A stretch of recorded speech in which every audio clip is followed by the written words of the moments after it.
마태복음 5장 1절에서 12절 말씀입니다.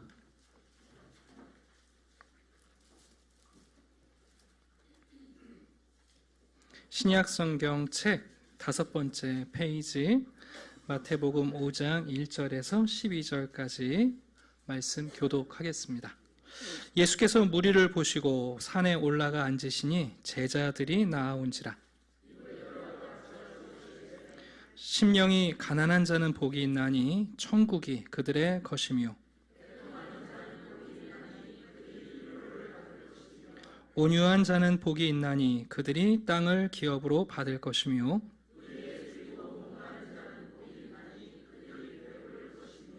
긍휼히 여기는 자는 복이 있나니 그들이 긍휼히 여김을 받을 것이며,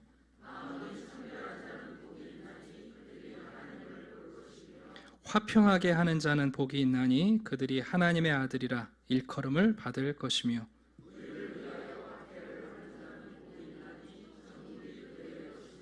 나로 말미암아 너희를 욕하고 박해하고 거짓으로 너희를 거슬러 모든 악한 말을 할 때에는 너희에게 복이 있나니 기뻐하고 즐거워하라. 하늘에서 너희의 상이 큼이라. 너희 전에 있던 선지자들도 이같이 박해하였느니라. 아멘. 오늘은 마태복음 5장 9절에 있는 화평하게 하는 자는 복이 있나니 그들이 하나님의 아들이라 일컬음을 받을 것이다 라는 말씀, 팔복의 7번째 화평하게 하는 사람이 받는 복, 그 화평 자체가 복이라는 말씀을 우리가 함께 듣도록 하겠습니다. 예수님께서 이 땅에 계실 때 종종 우셨습니다. 아마 성경에 기록된 것보다 더 많이 우셨을 것 같은데요. 그 중에서도 누가복음 19장에 보시면 예수님이 예루살렘 성에 들어오셔서 그 성을 보시면서 정말 가슴 깊이 우셨다는 기록이 나옵니다. 왜 우셨을까? 가까이 오사 성을 보시고 우시며 이르시되 너도 오늘 평화에 관한 일을 알았더라면 좋을 뻔하였거니와 지금 내 눈에 숨겨졌더라. 예수님께서 예루살렘 성을 보시고 우신 이유가 뭐냐면 예루살렘 성이 평화의 도성이라고 칭송을 받지 않습니까? 그런데 정작 그 예루살렘 성이 평화를 모르는 거예요. 여러분은 평화를 아십니까? 우리가 평화를 다 원하지요.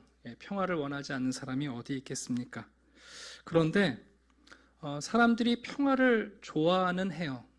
피스 러버는 많이 있는데 실제로 평화를 만들어내는 피스 메이커로 살아가는 사람은 없어요. 예수님께서 예루살렘 성을 보시며 너희들이 평화를 알았더라면 하나님이 지금 너희에게 보내는 이 예수 그리스도, 내가 너희의 화평의 주인이고 평화의 선물이라는 사실을 알았더라면 좋았을 텐데 하시고 우셨다는 기록이 나옵니다. 오늘 본문은 바로 그런 면에서 예수님의 제자들은 예수님이 우리를 화평케 하시는 분임을 발견하고 거기서 머물지 아니하고 더 능동적으로 화평케 하는 자의 삶을 살아가는 자들의 복을 말합니다. 다시 말씀드립니다. 여러분, 평화를 좋아하는 사람들은 많습니다. 평화롭게 살자 반대하는 사람 아무도 없습니다. 피스 러버들은 넘쳐납니다. 그러나 실제 평화를 위해 여러분 적극적으로 노력하는 피스 메이커들은 정말 찾기 어렵습니다. 성경에서 말하는 평화는 뭘까요? 구약 성경은 평화를 얘기할 때 샬롬이라는 단어를 쓰고 신약 성경은 헬라어의 에이레네를 사용하는데 이 단어는 어떨 때는 평화, 화평, 또 평강, 평안, 또 안전, 다양하게 번역이 됩니다. 예수님께서는 오늘 굳이 우리 개역 성경이 화평이라고 평화를 단어를 인용한 것은 예수님이 말씀하신 평화가 관계적 평화이기 때문에 화평이라고 번역을 해 놓았습니다. 그런데 여러분, 구약 성경의 이 샬롬이라는 개념은 우리가 일반적으로 알고 있는 평화하고는 조금 의미가 다릅니다. 평화를 얘기하면 이런 걸 생각해요. 전쟁이 없는 상태, 갈등이 해소된 상태, 적이 없는 것, 미움이 사라진 것, 긴장감이 사라지는 것, 여러분 이런 것을 우리가 평화라고 얘기해요. 보통 성도들이 찬송가에 나오는 평화를 얘기하면 마음의 평화를 많이 떠올리세요. 근데 여러분, 샬롬이란 단어는 그런 개념보다는 하나님의 공의와 자비가 넘쳐나는, 하나도 빠지지 않고 완전해지는 것을 얘기합니다.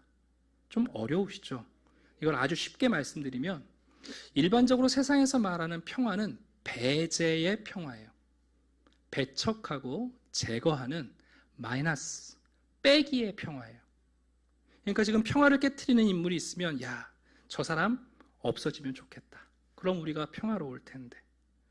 설날 가족들 모였어요. 아유, 우리 집안에 쟤만 없으면 우리 집은 평화로운데. 배제의 평화예요. 우리 한반도, 아이고 저 일본 침몰해버리고 중국 망해버리고 북한은 백두산 어떻게 되고, 그러면 우리가 평화로울 텐데. 여러분, 세상이 추구하는 평화는 배제, 마이너스, 빼기의 평화예요. 근데 여러분, 성경에서 말하는 샬롬은 그런 개념이 아니라는 거예요. 샬롬은 더하기의 평화예요. 하나님은 샬롬을 말씀하실 때 누구를 제외함으로 이루어지는 평화가 아니라 무의미하고 적대적인 원수조차도 함께 완전, 온전해짐으로 이루어지는 평화를 샬롬이라고 가르쳐 주세요. 만약에 여러분, 에덴 동산에서 하나님이 배제의 평화를 추구하셨다면 아담과 하와 어떻게 하시면 끝이에요? 네, 추방시켜버리면 끝이에요. 에덴 동산은 이제 평화롭다. 근데 여러분, 하나님은 그러지 않으세요. 샬롬의 하나님은 배제돼야 마땅한 아담과 하와도 더하세요. 로마서 5장을 보게 되면 우리가 무식할 때, 하나님을 모를 때, 우리가 죄를 짓고 있을 때, 심지어 하나님과 원수가 되었을 때조차도 하나님은 우리를 배제하지 않고 그 아들을 우리의 화목제물로 보내셔서 우리와 평화를 이루시는 참 샬롬의 하나님을 보여줘요. 여러분, 오늘날도 많은 사람들이 평화를 말하지만 얘기를 들어보면 전부 다 배척과 제외의 평화를 추구해요. 갈등 요소를 없애는 것, 적의 무기를 해제하는 것. 그러나 여러분, 성경에서 말하는 샬롬은 심지어 예수님의 말씀대로 원수조차 사랑하며 그 원수도 배제하지 않고 온전히 하나가 되는 것을 샬롬, 평화라고 우리에게 가르쳐 주십니다. 제가 설교를 준비하면서 고민을 좀 많이 했어요. 만약에 예수님이 지금 우리에게 가르쳐 주시고 예수님이 가지고 오시는 이 화평과 평화를 아마 제가 있는 그대로 다 전하면 성도님들이 많이 불편하실 것 같아요. 정말 예수님이 말씀하신, 요즘 이제 우리 시대 메노나이트라고 말하는 제세례파 같은 분들이 아주 극단적 평화를 주장하는데, 여러분, 이런 배제가 아니라 모든 만물을 온전하게 붙잡는 평화를 붙잡는다는 것은 오늘날 우리들에게 매우 불편한 일을 가지고 와요.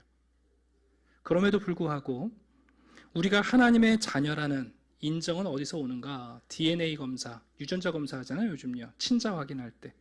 오늘 본문이 그런 의미거든요. 화평케 하는 사람들은 하나님의 아들이라 일컬음을 받는다. 여러분, 우리의 DNA가 하나님의 자녀라는 거 어떻게 아는가? 하나님이 샬롬의 하나님이시라면, 우리가 하나님을 닮았다면 우리도 배제의 평화가 아니라 더하기의 평화, 모든 것을 온전히 완전하게 붙잡는 평화를 추구하는 사람들이 되는 것. 여러분, 그 사람이 하나님의 아들, 딸들이에요. 오늘은 제가 3가지 말씀을 전하려고 합니다. 첫 번째입니다. 여러분, 대체 평화는 어떻게 우리에게 올까요? 성경은 예수 그리스도가 우리의 화평이라고 선포하십니다. 에베소서 2장입니다. 그는 우리의 화평이신지라 둘로 하나를 만드사 원수된 것 곧 중간에 막힌 담을 자기 육체로 하셨다. 여러분, 예수 그리스도는 하나님이 이 땅에 보내신 화평이십니다. 예수님은 하나님과 우리 사이에, 그리고 인간과 인간 사이에, 그리고 인간과 피조 세계에 막혀 있는 모든 담을 예수님의 육체로 허물어 뜨리셨습니다. 예수님이 우리의 화평이십니다. 믿으십니까? 네. 구약 성경을 보게 되면 하나님께서 장차 이 땅에 메시아를 보내실 터인데 그 메시아의 모습을 평강의 왕이라고 소개하고 있어요. 이사야서 9장입니다. 어지러이 싸우는 군인들의 신과 피 묻은 겉옷이 불에 섭같이 살라지리니. 요즘도 비슷합니다만 여러분 예전에 그 육탄전으로 전쟁을 하지 않습니까? 여러분 전쟁을 하고 나면 남는 게 뭡니까? 산처럼 쌓여 있는 전사자들의 시신, 그리고 그들이 흘린 피로 아무리 빨아도 깨끗해지지 않을 전투복과 신발들. 전쟁 끝나고 나면 여러분 그 군수 물자들을 태우고 시신들을 태우는 것이 전쟁 마지막 모습 아닙니까? 하나님께서 말씀하시는 거예요. 언제까지 여러분 이런 군인들의 시신과 신발과 의복을 태우는 끝없는 전쟁이 반복될 것이냐. 한 아기가 우리에게 낳고 한 아들을 우리에게 주신 바 되었는데 그의 이름은 기묘자라 모사라 전능하신 하나님이라 영존하시는 아버지라 평강의 왕이라 할 것이다. 하나님 말씀하셨어요. 장차 내가 세상을 구할 메시아를 보낼 터인데 그 메시아는 이 전쟁의 모든 슬픔을 종식시키는 평강의 왕으로 오실 것이다. 스가랴서 9장입니다. 내가 에브라임의 병거와 예루살렘의 말을 끊겠고 전쟁하는 활도 끊으리니. 여러분 예전에도 국가 경제의 많은 부분을 여러분 이 군수물자 준비하는 데 쓰지 않습니까? 우리나라도 전체 예산의 국방비가 여러분 어마어마하죠. 아마 그 국방비만 안 써도 대부분의 복지나 이런 문제가 해결될 수 있을 거예요. 더 많은 병거를 준비하고 더 많은 말을, 그리고 전쟁에 필요한 무기들을 여러분 쌓아 올리는 일. 대체 언제 여러분 그게 끝날 겁니까? 그가 이방 사람에게 화평을 전할 것이요 그의 통치는 바다에서 바다까지 이를 것이다. 정말 예수님이 이 땅에 오셨을 때 그분은 그럼 진짜 평화의 왕으로 오셨는가? 누가복음 19장입니다. 찬송하리로다 주의 이름으로 오시는 왕이여 하늘에는 평화여 가장 높은 곳에는 영광이로다. 여러분 이 땅에 오신 예수님은 단순히 이 땅에서의 전쟁을 멈추시는 분이 아니라 하늘에 있는 참된 샬롬의 평화를 가지고 이 땅에 오셨습니다. 골로새서 1장 20절입니다. 그의 십자가의 피로 화평을 이루사 만물 곧 땅에 있는 것들이나 하늘에 있는 것들이 그로 말미암아 자기와 화목하게 되기를 기뻐하셨다. 이 땅에 오신 예수님은 그 한 사람도 배제하지 않는 샬롬의 평화를 위하여 오히려 자신의 육체를 십자가에 달리심으로 그 피로 참된 샬롬을 이루어 주셨습니다. 여러분 예수 그리스도가 우리의 화평이십니다. 그러므로 우리가 믿음으로 의롭다 하심을 받았으니 우리 주 예수 그리스도로 말미암아 하나님과 화평을 누리자. 그래서 여러분 예수 그리스도 안에서 우리는 먼저 하나님과 화평을 누립니다. 우리가 하나님을 부정하고 하나님 앞에서 죄를 짓고 있고 심지어 하나님을 적대했던 원수들이지만 하나님은 우리 가운데 한 사람도 배제하지 않고 이처럼 세상을 사랑하사 우리 모두와 평화를 이루시기 위하여 예수 그리스도를 우리에게 주신 거예요. 그래서 여러분 우리는 1차적으로 하나님과 우리 안에 화목을 이룹니다. 성경에 보면 그 다음에 이루어지는 화평의 순서가 뭐냐 하면 우리는 우리 자신과 사실 불화하거든요. 내가 나하고 가장 사이가 안 좋아요.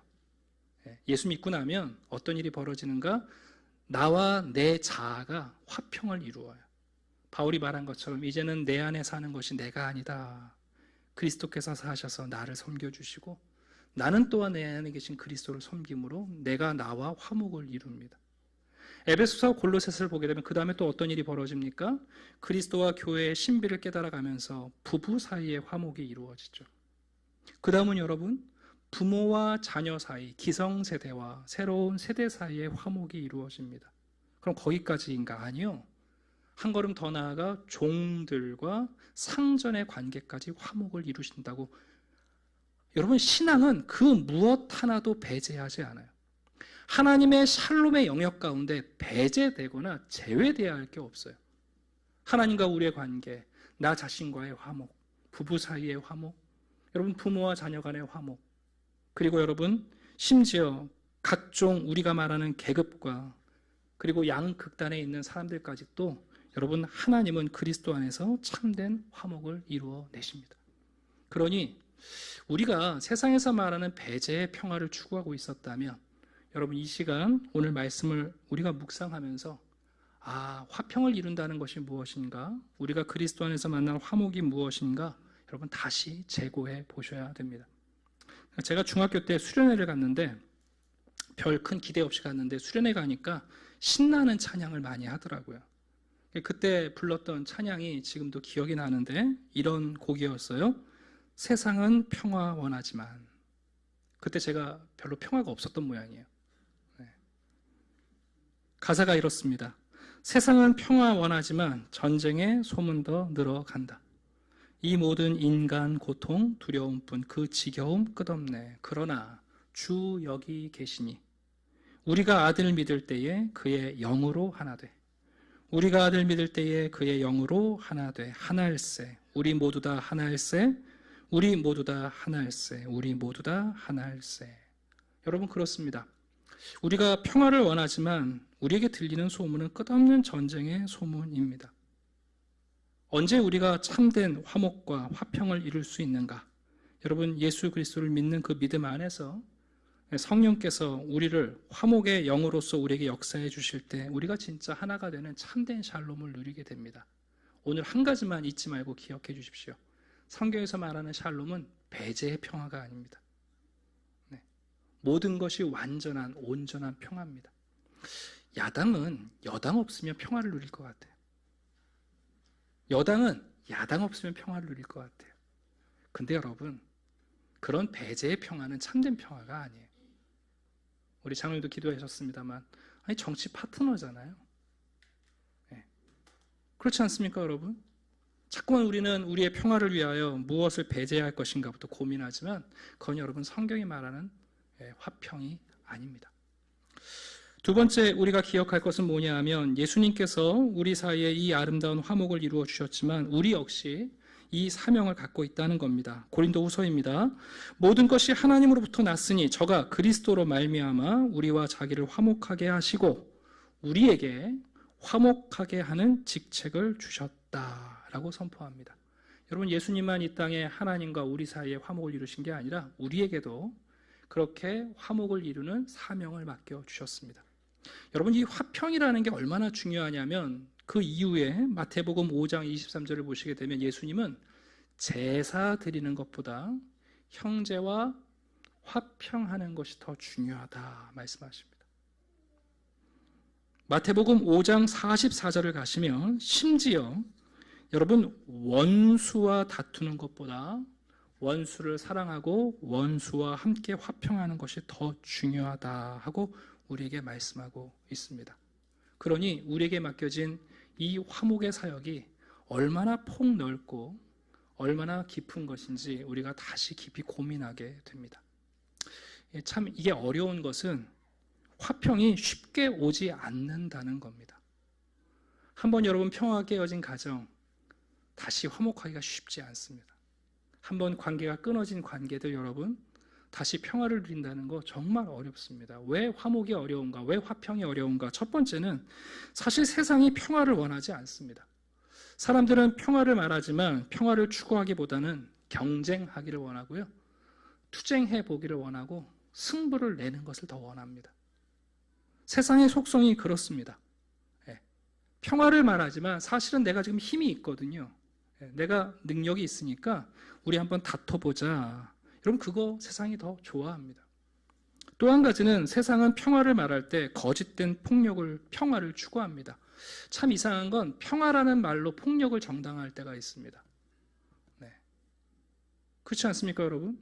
우리가 폭력을 얘기하면서 때로는 그것이 평화를 위해 정당한 것이라고 생각할 때가 있습니다. 그러나 악을 악으로 갚지 않고 불의한 길을 대신하여 고난당하고 그리고 그러한 길로 화평을 가져오는 것이야말로 참된 샬롬이라는 것을 우리가 기억해야 합니다.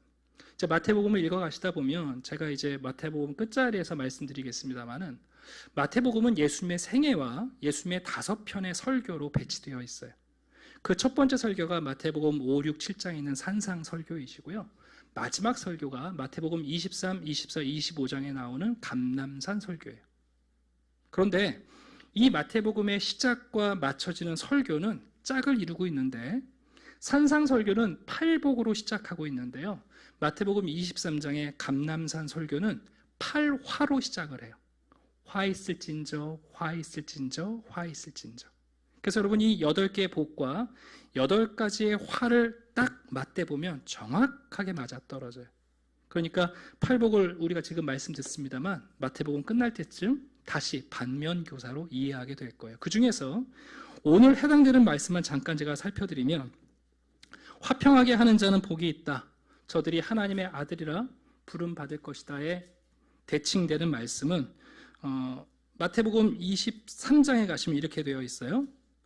회칠한 무덤 이야기를 하시면서 그들이야말로 불법을 행하는 자들이라고 말씀해요. 왜 평화와 반대되는 말로 회칠한 무덤을 말씀하셨는가? 여러분 사람들이요 다 평화를 원한다고 표면적으로는 화장하고서 나 평화주의자야 라고 말을 한다는 거예요. 그러나 실제로 그들이 추구하는 것은 뭐냐면 경쟁하고 다투고 여러분 살인과 미움을 얘기하는 불법의 삶을 살아가요. 그게 여러분 오늘 본문에서 말하는 거짓된 평화가 아니라 적당한 평화가 아니라 참된 화평을 이루는 삶이 얼마나 어려운지를 우리에게 가르쳐 줍니다. 저는 오늘 우리가 화평을 이루는 피스메이커가 되기 위해서 어떻게 하면 좋을까 3가지를 좀 말씀드릴게요. 첫 번째는 뭐냐면 여러분 깨어진 평화를 놓고 그리고 회복되지 않는 화평을 보고 경험하실 때마다 우리가 애통하는 사람들이 돼야 돼요. 여러분 평화가 깨어지는 장면, 그런 관계들, 그런 여러분 순간에 여러분 그것 보시면서 정말 가슴이 아프십니까? 제가 요즘 재미있게 읽는 책 중에 하나가 현재 판사이신 박주영 판사가 쓴 어떤 양형의 이유라는 책을 읽고 있는데요. 재판이라는 것은 한 사회의 가장 밑바닥을 볼 수 있는 장소이거든요. 이분이 글을 참 잘 쓰시는 것 같아요. 그 중에서도 제가 한 꼭지를 좀 읽어드리려고 하는데 이 내용은 가정폭력에 대한 거예요. 여러분 우리가 다 사랑해서 결혼하고 가정을 꾸리고 살아가잖아요. 그런데 어느덧 10년, 20년이 지나가면서 왜 사랑이 아니라 평화가 깨어져서 정말 여러분 적으로 돌변하고 원수로 바뀌어가는가. 제가 좀 천천히 읽어드릴게요. 다행히 우리 한샘교회에 계신 분들 이런 가정이 없는 줄 제가 알아서 안심하고 있습니다. 그들도 한때는 뜨겁게 사랑했을 것이다. 처음 대면한 사랑은 그들에게도 같은 표정이었을 것이다. 학교에서, 마을에서, 회사에서 누군가의 소개로 우연히 스친 인연으로 그렇게 만났을 것이다. 독사를 든 계모도 가문의 악연도 신분의 차이도 불투명한 미래도 성격 차이도 경제적 공공함도 개의치 않았을 것이다. 열렬히 사랑한 그들은 죽을 때까지 행복하게 살아야만 했다. 그러나 법정이라는 무대에 오른 드라마는 해피엔딩이 없다. 결혼한 지 얼마 지나지 않아 경제적 상황이 발목을 잡기 시작했고 성격도 예상 밖이었다. 둘만의 가정에 자꾸만 누군가가 침입해 말썽을 일으키기도 했다. 그들은 자존심에 상처 입고 신음했다.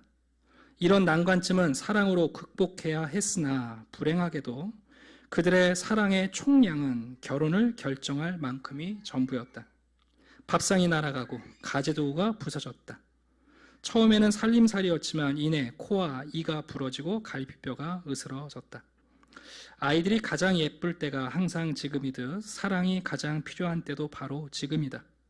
지나간 사랑의 관성으로만 나아가는 가정은 오래 지속되지 못한다. 사랑이 소중한 것은 그 자체로 숭고하고 고결하기 때문이 아니라 사랑은 실용적이어서 중요하다. 사랑은 무관심과 질시와 모욕과 폭력을 없애는 백신이나 해독제 같은 것이다.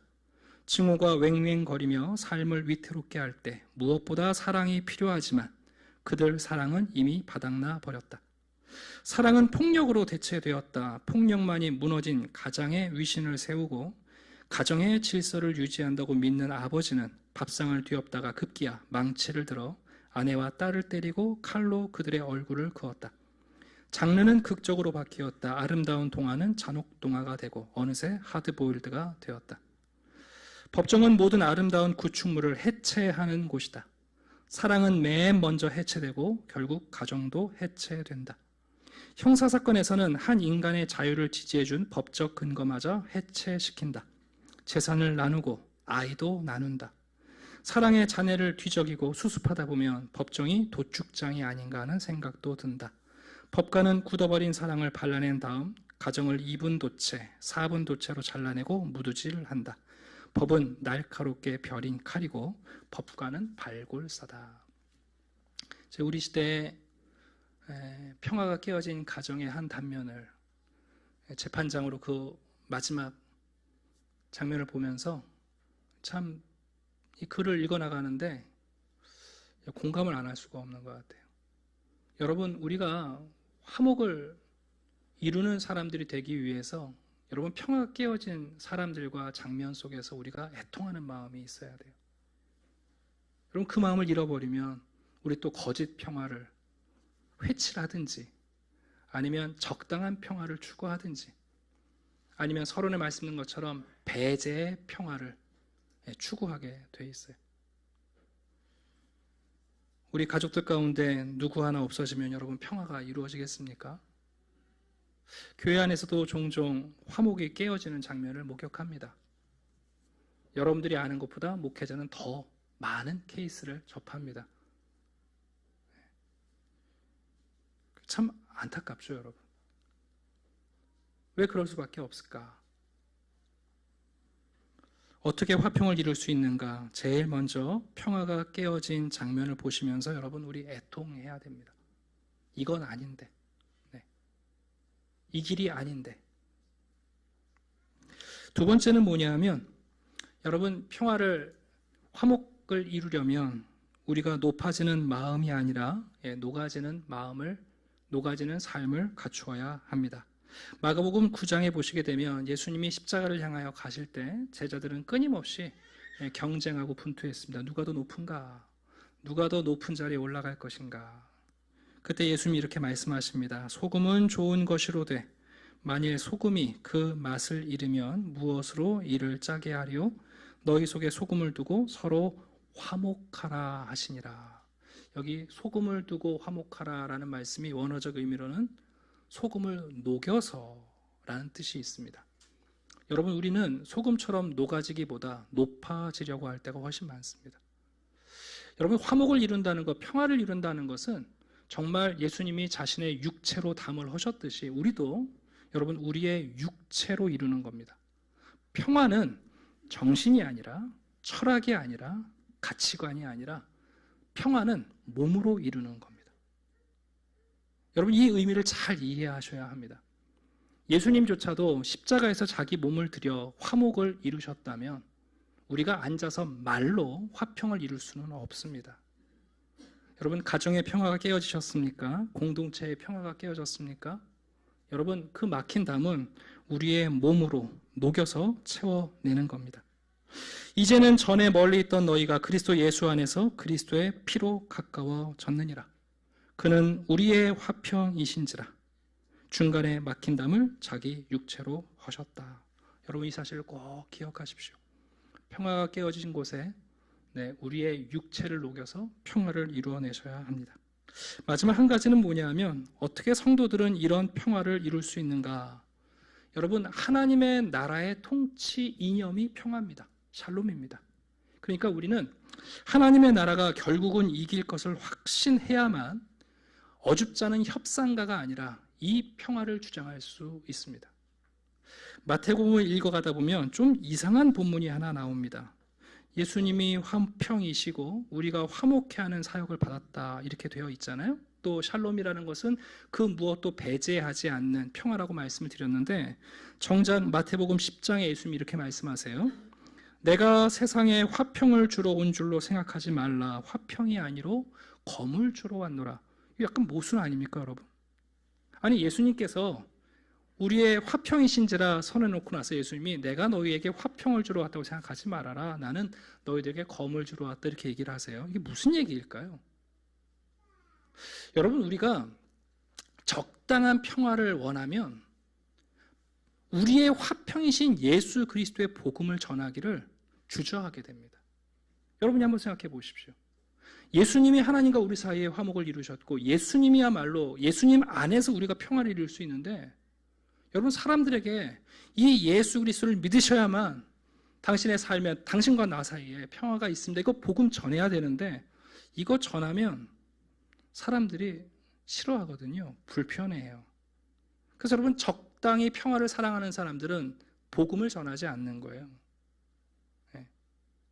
복음을 전하지 않기 때문에 모든 종교가 한 테이블에 앉아서 대화를 할 수 있는 거고, 여러분 복음을 일단 제외시키고 나면 모든 종교가 흔한 말로 평화롭게 살아갈 수 있는 비밀이 생기겠죠. 그러나 여러분, 예수 그리스도가 우리의 화목이시라는 사실, 이 복음의 평화의 복음을 전하게 되면 어떤 일이 벌어집니까? 여러분 집안 식구가 원수가 됩니다. 함께 살아가는 사람들이 원수가 될 때가 있습니다. 내가 온 것은 사람이 그 아버지와 딸이 어머니와 며느리가 시어머니와 불화하게 하려 함이다. 분명히 그리스도께서 이 땅에 여러분 화평을 주러 오셨지만 그 그리스도의 화평의 복음을 전하는 순간 여러분 어쩔 수 없는 깨어지는 평화가 있다는 것을 기억해야 합니다. 그럼에도 우리는 하나님의 나라가 궁극적으로 승리할 것을 알기에 여러분 불편한 일이지만 그것을 마다하지 않고 평화를 전합니다. 그러니 예수 그리스도의 화평의 복음을 전하다가 곧 우리가 불화하게 될지라도, 고린도전서 7장입니다. 믿지 아니하는 자가 갈리거든 갈리게 하라. 형제나 자매나 이런 일에 구애될 것이 없느니라. 그러나 하나님은 화평 중에서 너희를 부르셨느니라. 무슨 얘기입니까? 비록 우리가 이렇게 복음 때문에 불화하는 일이 생길 수 있고 갈등을 맺을 수 있지만, 그럼에도 우리는 끝까지 샬롬의 평화를 추구하며 그들을 배제하지 않고 그들과의 화평의 노력을 멈추지 말라는 주님의 부탁이십니다. 곧 화평의 주님이시지만 예수님 때문에 화평이 깨어질 때, 그것은 여러분 투쟁이 없는 평화를 말씀하시는 게 아니라 사랑이 있는 투쟁의 평화를 말씀하고 계십니다. 이것은 우리의 삶의 현장에서 굉장히 모호한 일이에요. 그리고 실제로 이것은 삶의 현장에서 우리가 경험하게 될 때 정말 진지해질 수밖에 없습니다. 자, 이제 말씀의 결론을 드리려고 합니다. 여러분, 평화를 이루는 사람들은 단순히 좋은 사람으로 불리기를 원하지 않습니다. 평화를 이루는 사람들은 하나님의 아들이라 부름 받게 되기를 기대합니다. 우리의 영적 DNA, 하나님과 우리의 친자 확인 결과는 우리가 어떤 평화를 구하고 있는가 하는 겁니다. 혹시 여러분들도 언론이나 매스컴에 매몰되셔서 배제의 평화를 여러분의 평화로 붙잡고 계신다면 여러분, 우리 다시 생각해야 됩니다. 예수님이 누군가를 배제하기 위해서 이 땅에 오신 화평이 아니십니다. 우리가 구약 성경을 읽다 보면 족장들의 삶을 하나님이 이끌어 가시잖아요, 여러분. 그 족장들의 삶의 마지막 모습이 언제나 뭐냐면 원수를 친구 삼는 거예요. 여러분, 야곱은요, 에서 없으면 얼마나 좋겠어요. 형만 없으면 아버지도 사랑할 수 있을 것 같고. 근데 여러분, 20년이란 긴 세월을 통하여 야곱의 인생에 에서를 배제하시는 게 아니라 여러분 다시 사랑하게 하시는 게 하나님의 역사예요.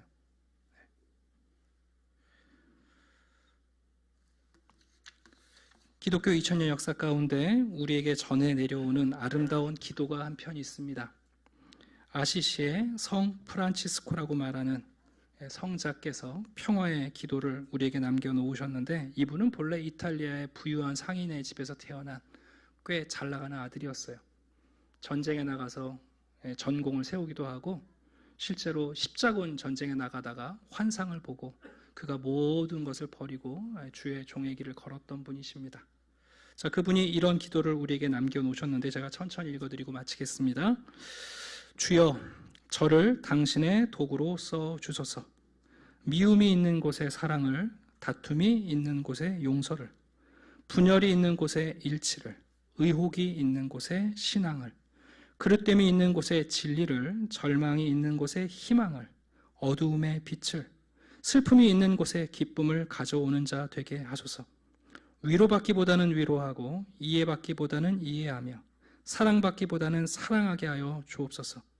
우리는 줌으로써 받고 용서함으로써 용서받으며 자기를 버리고 죽음으로써 영생을 얻기 때문입니다. 아멘입니다. 여러분, 평화를 사랑하는 피스 러버로 만족하지 마시고 평화를 구축하는 피스 메이커가 되십시오. 세상 사람들이 주장하는 배제의 평화가 아니라 하나님이 우리에게 주시는 샬롬의 평화, 빼기의 평화가 아니라 더하기의 평화. 비록 그 화평을 이루는 일이 녹록지 않겠지만 예수 그리스도, 그분이 우리의 화평이시고 그리스도를 전할 때 종종 인간관계에 적당한 평화가 깨어질 수 있지만 용기를 내어 끝까지 우리가 화목의 사역을 감당할 때 세상은 그들이 주장했던 것과 다른 평화를 마주하게 될 것이고 여러분, 그 평화야말로 참된 평화임을 우리가 모두 발견하게 될 겁니다. 기도드리겠습니다. 아버지 하나님, 감사합니다. 오늘도 하나님은 우리를 사랑의 눈으로 또 예수 그리스도의 은혜의 보좌 안에서 우리를 바라보십니다. 우리가 죄인이었을 때, 원수 되었을 때 하나님은 우리를 배제하지 않고 우리를 온전히 품으시는 샬롬을 선포해 주셨습니다. 이제 우리가 샬롬의 아버지의 자녀들이 되었사오니 우리도 이 하나님의 평화를 전하는 화목하는 사역을 감당하게 도와주시옵소서. 누군가를 배제하며 적당히 이루어내는 일시적인 평화가 아니라 우리 그리스도처럼 몸으로 담을 헐고 참된 평화를 이루어내는 우리의 가정에서, 부부관계에서, 부모와 자녀 사이에서, 우리가 활동하고 움직이는 사회의 전반 속에서 이 샬롬의 사도들이 될 수 있도록 주님 은혜를 베풀어 주시옵소서. 감사드리며 예수 그리스도 이름으로 기도드립니다. 아멘.